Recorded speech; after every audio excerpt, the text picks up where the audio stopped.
നാമത്തെ മോശപ്പെടുത്തുവാനും നീതിയുടെ പരിപാലനത്തിനായി ഈ സ്ഥാപനത്തെയും ഇതിൽ നേതൃത്വം നൽകുന്നവരെയും അല്പമായി മുഖ്യമായി യുദ്ധമായി പ്രിയപ്പെട്ടവരെയും നാം അനുഗ്രഹിക്കുകയാണ്. നിന്റെ മക്കളുടെ അധ്വാനങ്ങൾക്ക്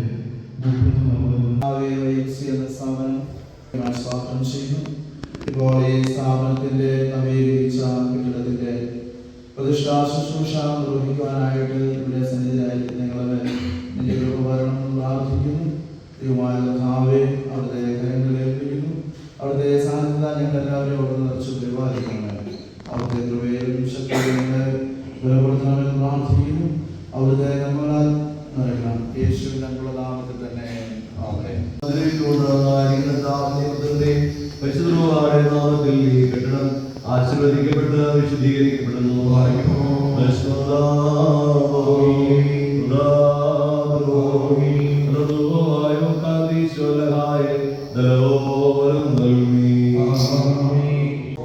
പിതാവിന്റെയും പുത്രന്റെയും പരിശുദ്ധാത്മാവിന്റെയും നാമത്തിൽ ഈ മുറി പ്രാർത്ഥിച്ച് പ്രതിഷ്ഠിക്കപ്പെടുന്നു.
മറ്റ് സാഹചര്യങ്ങൾ വ്യത്യസ്തമാവുകയും ചെയ്യുന്ന ഈ സാഹചര്യത്തിൽ ഇടമില്ലാത്തവന് ഇടം നൽകുന്ന ഒരു ക്രിസ്മസ് ആഘോഷമായി നമ്മുടെ ആഘോഷങ്ങൾ മാറുകയാണെങ്കിൽ അത് എന്നും ധന്യത ഉള്ളതായിരിക്കും. ഒരു മുഖവരിയുടെ ആവശ്യം ഇവിടെ ഇരിക്കുന്ന ആർക്കും ഇല്ലെന്ന് തന്നെയാണ് എന്റെ കരുതൽ. അനേക പതിറ്റാണ്ടുകളായി ഈ കുളത്തുപുഴ എന്ന് പറയുന്ന ഗ്രാമപ്രദേശത്ത് നമ്മുടെ മാതാപിതാക്കൾ ചോരയും നീരും ഒഴുക്കി ദീർഘവീക്ഷണത്തോടുകൂടി വിദൂര സ്ഥലത്ത് ഇത്രമാത്രം ഭൗതിക സാഹചര്യങ്ങൾ നേടിയെടുക്കുവാൻ ആ കാലഘട്ടത്തിൽ കഴിഞ്ഞു എന്നുള്ളത് ഓർത്തും ദൈവത്തെ സ്തുതിക്കുന്നു. നേതാക്കൾ, നമ്മുടെ മാതാപിതാക്കൾ നമ്മളിൽ നിന്ന് കടന്നു പോയിട്ടുണ്ട്. അവരുടെ ഭവനങ്ങളിലെ ചുറ്റുപാടുകളൊക്കെ നമുക്കറിയാം, സാമ്പത്തികം നമുക്കറിയാം.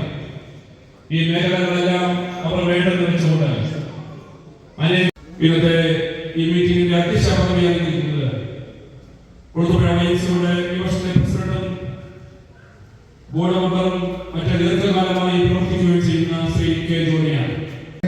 ഇന്ന് ഞങ്ങളെ ഈ നേരത്തെ സാരി സൂചിപ്പിച്ചതുപോലെ 1992 അത് കഴിഞ്ഞിട്ട് 2006 ബോർഡിൽ നേരെയും പറഞ്ഞത് വളരെ ഒരു പക്ഷേ പേര് ആരും പറഞ്ഞത് എല്ലാവരും സമാനങ്ങളായിട്ടാണ് ഈ പേര് എടുത്ത് പറയുന്നത്.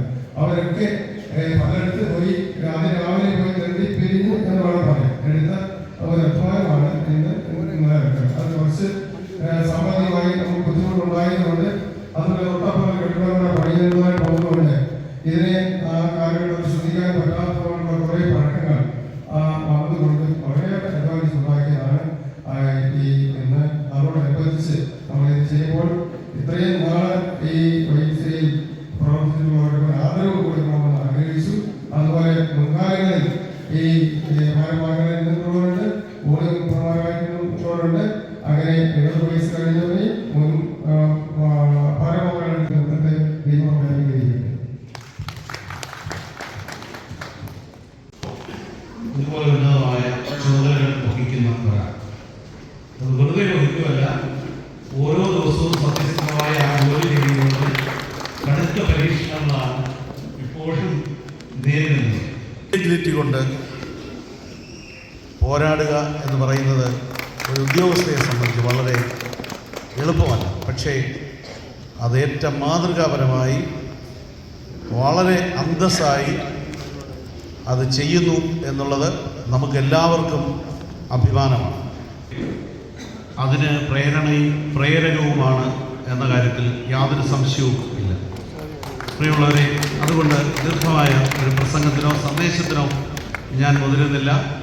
ഈ ദിവസങ്ങൾ മുഴുവൻ നിങ്ങൾ ഈ ദേവാലയങ്ങളിൽ ഈ അച്ഛന്മാരുടെ സന്ദേശം കേട്ട് ഒരു പരുവമായിരിക്കുകയാണ്. അതുകൊണ്ട് സന്ദേശങ്ങളുടെ ഭാഗമായി നൂറ്റാണ്ടുകളായി രൂപപ്പെട്ട ചില ക്രമീകരണങ്ങളാണ്. അതൊന്നും ഒരു സുപ്രഭാതത്തിൽ നമുക്ക് എടുത്തു മാറ്റാൻ സാധിക്കില്ല.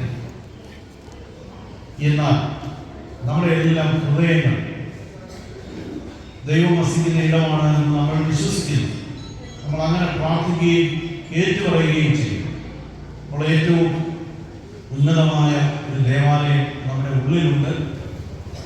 ദൈവം അവിടെ വസിക്കുന്നുണ്ട്. കർത്താവിൻ്റെ ജന്മവാർത്ത എല്ലാവർക്കുമുള്ള സന്തോഷത്തിൻ്റെ വർത്തമാനമാണ് എങ്കിൽ നമ്മുടെ ഹൃദയത്തിൽ ഒരല്പം സ്പേസ് എല്ലാവർക്കും കൊടുക്കാൻ, നമ്മൾ കണ്ടുമുട്ടുന്ന എല്ലാവർക്കും കൊടുക്കാൻ, അതിന് ജാതിയുടെയോ വർഗത്തിൻ്റെയോ വർണ്ണത്തിൻ്റെയോ ഒരു വേർതിരിവും ഇല്ലാതെ കൊടുക്കാൻ നമുക്ക് മറ്റാരുടെയും അനുവാദമില്ല. ഒരു ആചാര അനുഷ്ഠാനത്തിൻ്റെയും പ്രതിബന്ധമില്ല. ഒരു പാരമ്പര്യത്തിൻ്റെയും ബുദ്ധിമുട്ടുകളും ഇല്ല. നമ്മൾ തീരുമാനിച്ചാൽ മാത്രമായി ഈ ക്രിസ്മസ് അപ്രകാരം എല്ലാവർക്കും ഒരിടം കൊടുക്കുന്ന ഒരു വ്യക്തി ജീവിതം നമുക്കുണ്ടായാൽ നമ്മുടെ പൊതുസമൂഹത്തിൽ അത് പ്രതിഫലിക്കും എന്ന കാര്യത്തിൽ യാതൊരു സംശയവും ഇല്ല. മാത്രമേ ആകാവൂ. ഇല്ല, നമ്മുടെ വലിയ ആഘോഷങ്ങളെല്ലാം അപൂർണമായി പോകും എന്നുള്ളൊരു ചിന്ത ആദ്യം തന്നെ ഞാൻ പങ്കുവയ്ക്കുകയാണ്. ഉദ്ഘാടകനും അതുപോലെ തന്നെ സ്വാഗത പ്രസംഗനും പറയുകയുണ്ടായി, നമ്മൾ ചെയ്യുന്ന എല്ലാ കാര്യങ്ങളും നമുക്കൊന്ന് പുനർവിചിന്തനം ചെയ്യണമെന്ന്, കാര്യങ്ങൾ നോക്കണമെന്ന് പറയുന്നു. ഇത് എൻ്റെ ഒരു ചോദ്യം, ഇത് സംഘാടകരായിട്ടുള്ളത് മാത്രം ചെയ്യേണ്ടതാണോ അതോ എല്ലാവരും ചെയ്യേണ്ടതാണോ? അപ്പോൾ ഞാൻ ചോദിക്കുകയാണ്, ഇതിൽ എല്ലാവരും ഇതിൽ പങ്കാളികളായിട്ടുണ്ടോ എന്ന്. അപ്പൊ നിങ്ങൾ തീർച്ചയായിട്ടും ചോദിക്കും, ഞങ്ങൾക്ക് എന്ത് ചെയ്യാൻ സാധിക്കുമെന്ന്. കാരണം നമുക്കറിയാം, നമ്മൾ ജീവിതത്തിൽ നോക്കിക്കഴിഞ്ഞാൽ കുട്ടികളായിട്ടും കൗമാരക്കാരായിട്ടും യൗവനത്തിലും അതുപോലെ മിഡിൽ ഏജും വാർദ്ധക്യവും എല്ലാം വരുമ്പോൾ ഓരോ കാലത്തും ഓരോ പരിമിതികൾ നമ്മുടെ ജീവിതത്തിൽ ഉണ്ടായിട്ടുണ്ടാകാം. കാരണം കുട്ടികളെ നോക്കിക്കഴിഞ്ഞാൽ അല്ലെങ്കിൽ പഠിക്കുന്നവരെ നോക്കിക്കഴിഞ്ഞാൽ കാണുന്നത് എന്താണെന്ന് വെച്ചാൽ അവർക്ക് നല്ല ഊർജ്ജസ്വലരാണ് അവര്. അതുപോലെ തന്നെ അവർക്ക് ഒരുപാട് സമയമുണ്ട്, പഠിച്ചു കഴിഞ്ഞാലും അവർക്ക് ഒരുപാട് സമയമുണ്ട്. പക്ഷെ അവര് പല കാര്യങ്ങളും ചെയ്യാത്തപ്പോൾ അവർ പറയുന്ന എക്സ്ക്യൂസ്, അവർ പറയുന്നത് എന്താണെന്ന് വെച്ച് കഴിഞ്ഞാൽ ഞങ്ങളുടെ കയ്യിൽ പൈസ ഇല്ല, ഞങ്ങൾക്ക് വേണ്ട വിധത്തിൽ കാര്യങ്ങൾ ചെയ്യാൻ ഞങ്ങൾക്ക് ആ ഒരു സാമ്പത്തികമായിട്ടുള്ള ഒരു ബുദ്ധിമുട്ട് കൊണ്ടാണ് ഞങ്ങൾക്ക് കാര്യങ്ങൾ ചെയ്യാൻ പറ്റാത്തതെന്ന് പറയും. എന്നാൽ യൗവനത്തിലെത്തി നമ്മൾ സാമ്പത്തിക സ്രോതസ്സുകൾ കണ്ടെത്തുമ്പോഴാകട്ടെ നമുക്ക് കയ്യിൽ പൈസ കിട്ടും, ആരോഗ്യവുമുണ്ട്, പക്ഷെ നമുക്ക് സമയമില്ല. അപ്പം എപ്പോഴും നമ്മൾ സമയത്തെ പഠിച്ചാലും എനിക്ക് ഒരുപാട് കാര്യങ്ങൾ ചെയ്യാനുണ്ട്, പക്ഷെ ഒന്നിനും സമയമില്ല എന്ന് പറയും. ഇനി കാലം കടന്നു പോകും, വാർദ്ധക്യത്തിലെത്തുമ്പോൾ നമുക്ക് ഒരുപാട് സമയം ഉണ്ടാകും, അതുപോലെ തന്നെ പണവും കാണും. ജോലി ചെയ്തവരും സാമ്പത്തിക സ്രോതസ്സൊക്കെ കിട്ടിയവരുമാണെന്നുണ്ടെങ്കിൽ എല്ലാവരുടെ കയ്യിലും പൈസയും കാണുന്ന സമയത്ത് നമുക്ക് പരിമിതി വരുന്നത് നമ്മുടെ ആരോഗ്യമായിരിക്കും. അപ്പം അങ്ങനെ നോക്കിക്കഴിയുമ്പോൾ എല്ലാം കൂടെ എല്ലാവർക്കും ഒരു കാലത്ത് കിട്ടില്ല എന്നുള്ളതാണ് നമ്മുടെ എക്ലീസിയാസ്റ്റിസ്